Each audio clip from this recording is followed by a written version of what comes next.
So, you've built a business. You've poured in the blood, sweat, and probably an ocean of coffee. And someday you picture that glorious exit, handing over the keys, a check so big that it needs its own suitcase, riding off into the sunset on a gold plated, or at least comfortably upholstered, lawnmower, right?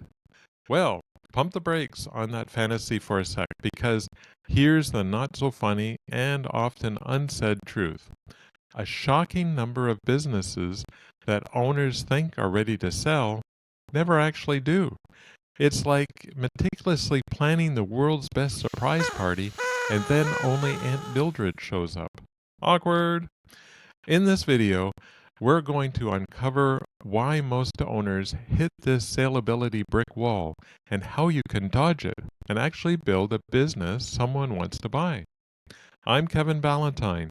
Think of me as your friendly neighborhood business advisor and part-time CFO, here to sprinkle some financial and strategic reality on your entrepreneurial exit dreams. My mission? To help you build a business that's not just making you money today, but is also an irresistible, truly saleable asset when you decide it's time for your next grand adventure. Whether that's mastering the art of competitive bird watching or finally learning to play the ukulele. And believe me, I've seen this movie play out many times. The number one plot twist? Profit is not the same as saleability. It's like saying, because you can juggle 3 oranges, you're ready for Cirque du Soleil. There's a bit more to it. Buyers aren't just after your current income. They're buying independence, predictability, and a future that can actually count on. If your business is essentially you with a fancy logo and a lease, it's less of a saleable asset and more of a high-maintenance, you-powered income machine that grinds to a halt when you unplug. Worried your business might be a little too you-powered? That it might have separation anxiety if you left? Stick around because I've got nifty little tool called Owner Dependence Index, ODI, that can give you a quick, honest reality check. More on that very soon. So, many owners tell me, Kevin, my profit and loss statement is a thing of beauty. I can sell this business whenever I want for a fortune. And I love the optimism. I really do. But imagine a potential buyer doing their homework. If they discover that you are the one personally charming every client, single-handedly fixing every operational hiccup, and that all of the company's secret sauce recipes are locked solely in your brain, that beautiful P&L suddenly looks a lot less appetizing, doesn't it? Buyers are looking for a business that's not just profitable, but also transferable and resilient. If it all unravels like a cheap sweater the moment you step away, that profit stream they are hoping to buy looks more like a mirage in the desert. All right, time for a quick reality check that might make you lean in a little closer. Various industry studies and M&A reports consistently show a pretty sobering statistic. Something like only 20 to 30% of small and mid-sized businesses that are officially listed for sale ever actually end up selling. Think about that. That means a staggering 70 to 80% effectively linger on the market, perhaps gathering dust, feeling like a lonely wallflower at the school dance that nobody asked to tango. And why this high rate of no sale? It's rarely because the core products or services is inherently bad, or that the market has vanished. More often than not, it's because when a potential buyer lifts the hood and does their due diligence, they realize the engine only truly runs if the original owner is constantly in there, personally hand cranking every critical part. Here are the top 3 oops, my business is actually just me reasons, and how not to be that owner. Number 1, The indispensable me complex, aka excessive owner reliance. This is the classic. The owner who is the sun, moon, and stars of their business. Every decision, every sale, every client whisper, every new idea, it all orbits around you. You are the hero. Why it's a deal killer? Buyers aren't looking to adopt a hero, they're looking to acquire a functioning system. If they see you as the sole source of magic, they also see you as the single biggest point of failure. What happens if you decide to take up professional yodeling in the Alps? The fix: start small, dream big. Pick one recurring responsibility you have, just one.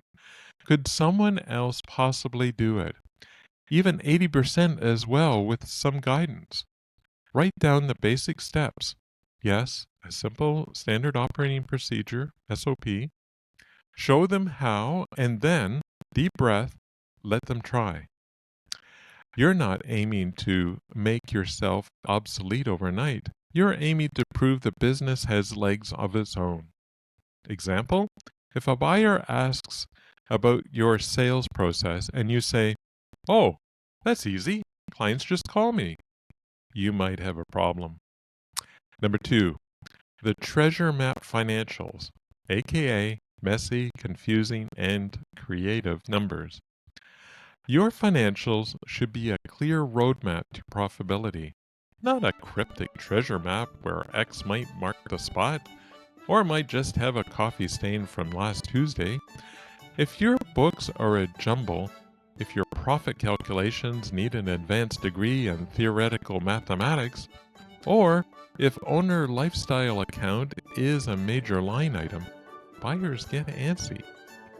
Why it's a deal killer? Financial fog breeds deep distrust. If they can't easily understand and verify your past financial performance, they have absolutely zero confidence in any future numbers you show them. The fix? Time for a financial spring clean. Get your bookkeeping in order consistently. Work with a pro if you need to. Ensure your EBITDA, that's your earnings before interest, taxes, depreciation, and amortization, still a mouthful, I know, is clean, makes sense, and actually reflects your ongoing operational profit. Transparent, believable numbers are like catnip to serious buyers. Example: imagine telling a buyer, "Oh, that $50,000 expense, that's for my llama's therapy sessions. It's totally an add back." They might just run. Number 3, the wing and a prayer operations, aka no transferable systems or structure.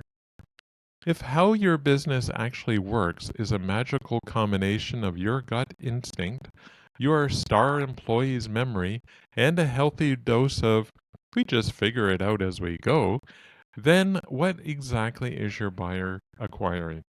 They're acquiring a high wire act without a net. Why it's a deal killer? Buyers want to see repeatable success, not a series of fortunate accidents. They need systems, documented processes, SOPs, clear roles, and a structure they can understand and step into. The fix? Start small, but start systemizing. Pick one core, repeatable process this month. How you onboard a new client, how you handle a specific type of order, how you follow up on leads, and just jot down the basic steps. This isn't about creating a bureaucratic nightmare. It's about making your business's brilliance transferable.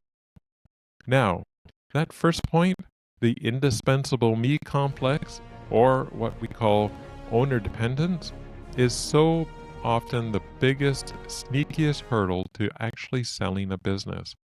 To help you get a really clear, honest look at just how much your business might be relying on you, I'm offering the free Owner Dependence Index, or ODI. It's a straightforward diagnostic, about 40 targeted questions, And it's broken into easy sections, and most owners can breeze through it in about 20 to 25 minutes. The insights on where you stand and how buyers would view your business's operational risk are incredibly eye-opening. I'll tell you exactly how to get your free ODI in just a moment, right after we talk about what successful sellers do get right. So, after navigating all those potential pitfalls, what's the common thread among businesses that do sell successfully, often for great prices and with smoother transitions? What's their secret sauce? It's usually boils down to these three core commitments. Number one, they become operationally optional.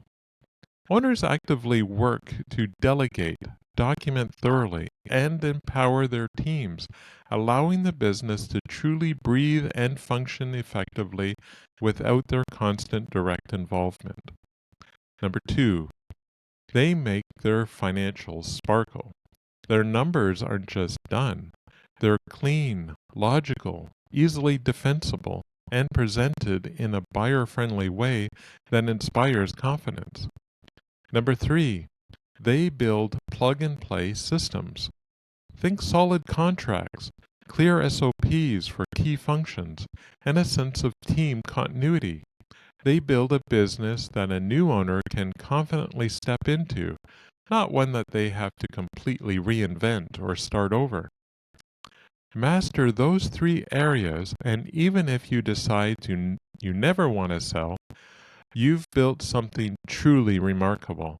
A business that gives you more time, significantly less stress, and, dare I say it, actual, honest-to-goodness freedom. Want to get crystal clear on the crucial first step? Understanding your current level of owner dependency before it becomes a major roadblock that makes buyers run screaming in the other direction? Start with the Owner Dependence Index, ODI.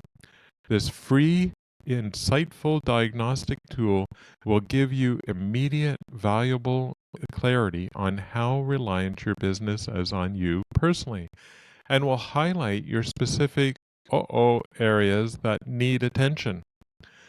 You can download your free ODI right now. The link is the very first one in the description below this video. And I've also pinned it in the first comment so you absolutely can't miss it. Unless you're actively trying to, which would be weird. Use the results from your ODI to take smart strategic action. Whether your dream to exit in 1 year or 10, or even if you just want to finally take that 2-week vacation without your phone blowing up. This is about building your options and your freedom. And if this video gave you some valuable insights, or at least a chuckle about llama therapy, please hit that subscribe button and the notification bell.